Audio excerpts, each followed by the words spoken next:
տեղեկություններ ու սադրանքներ է տարածում, որ հայկական կողմը իբրև թե կրակել է, եւ նաեւ տեղեկություններ կան, որ կուտակումներ կան տարբեր սահմանամերձ շրջաններում Ադրբեջանի կողմից։ Ինչպիսի ասում եք կուտակումներ կան, ինչպիսի ինֆորմացիա ձեզ մոտ դրա մասին։ Մասնավոր անձանցից նույնիսկ ասենք, չգիտեմ, սահմանամերձ բնակիչներից կամ սահմանամերձ բնակիչներ ինչպես են տեսել։ Կարող են խոսակցություններ լինեն, այսինքն տարբեր աղբյուրներից տարբեր տեղեկություններ գալիս են, որ կուտակումներ կան ադրբեջանական կողմից։ Նախ սրա մասով ինչ կասեք եւ այս սադրանքներին ինչպեսի պետք է լինի մեր պատասխանը։ Ընդհանրապես բոլորի նման այսպես ասած ասեկոսների վերաբերյալ պետք չի հետևել այդպես ինֆորմացիոն աղբյուրներին, եթե ինչ-որ ինֆորմացիա լինի, միանշանակ է, որ Պաշտպանության նախարարությունը ինֆորմացիա տրամադրելու է։ Սահմանային իրավիճակի հետ կապված Պաշտպանության նախարարությունը պարբերաբար տեղեկություն է տրամադրում,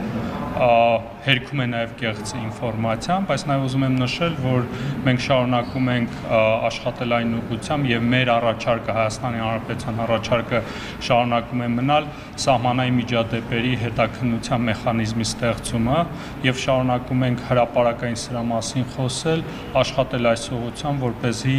սահմանային միջադեպերի հետաքննության մեխանիզմ ունենանք։ Հերքելով ինչքան արդյունքի հասնենք, հանրությունը մտահոգված է, բամերքան ասում են ըստ էության 44-օրյա պատերազմի սցենարն է կարծես թե կրկնվում, որտեղ պարբերաբար այսպիսի հերքումներ տարածեցին եւ արդյունքում սեպտեմբերի 27-ին սկսվեց։ Այսպիսի անհանգստություն կա, այդպես սկսվեց 44-օրյա պատերազմը։ Սա ձեր գնահատականն է, թե հանրության մտահոգությունը բոլորն ասում են այս անընդհատ այս հերքումները, հակառակորդի կրակոցները ի վերջո ինչ է սպասվում մեզ։ Եթե կեղծ ինֆորմացիա է, եթե Հայաստանը մեղադրում են ինչ-որ մի կեղծ բանում Հայաստանը չշարունակի հերքել, Հայաստանը շարունակելու է հերքել եւ նաեւ աշխատել, որպեսզի սահմանային միջադեպերի հետաքննության մեխանիզմ ստեղծենք, որպեսզի կարողանանք իմանանք սահմանային իրավիճակի մասին համապարփակ ինֆորմացիա ունենալ։ Ի վերջո դուք եկեք հերթովելի, հա։ Դուք հիմա տեղեկություն ունեք ադրբեջանական կողմից կուտակումներ կան սահմանամերձ շրջաններում։ Եթե որևէ ինֆորմացիա լինի, որը փոխկապակցված է Հայաստանի Հանրապետության անվտանգային իրավիճակի հետ, բնականաբար մենք այդ ինֆորմացիան կկիսվենք հանրության հետ, դա միանշանակ է։ Եթե հանրության մեջ տեղեկությունը կա, մեզ լրագրողներից գալիս ասում է, որ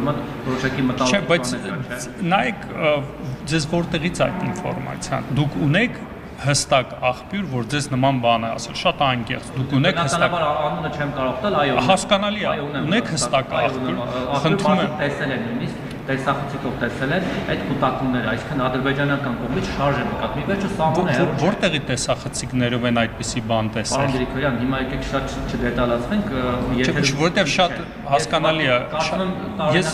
նայեք, ես չեմ ասում ձեր աղբյուրը ասեք։ Ես ասում եմ, որ խնդրում եմ այդ մարդուց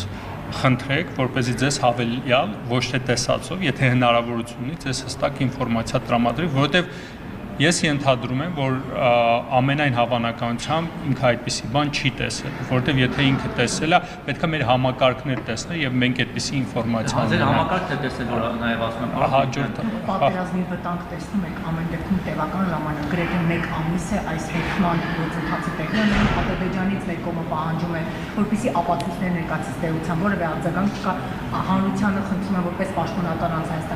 Հայաստանի Հանրապետության անվտանգության վերաբերյալ, եթե մենք սպառնալինք տեսնենք, բնականաբար հանրության հետ կկիսվենք։ Եթե մենք ունենանք որևէ ինֆորմացիա, որը վերաբերում է Հայաստանի Հանրապետության անվտանգության սպառնալիքներին, բնականաբար մենք կկիսվենք հանրության հետ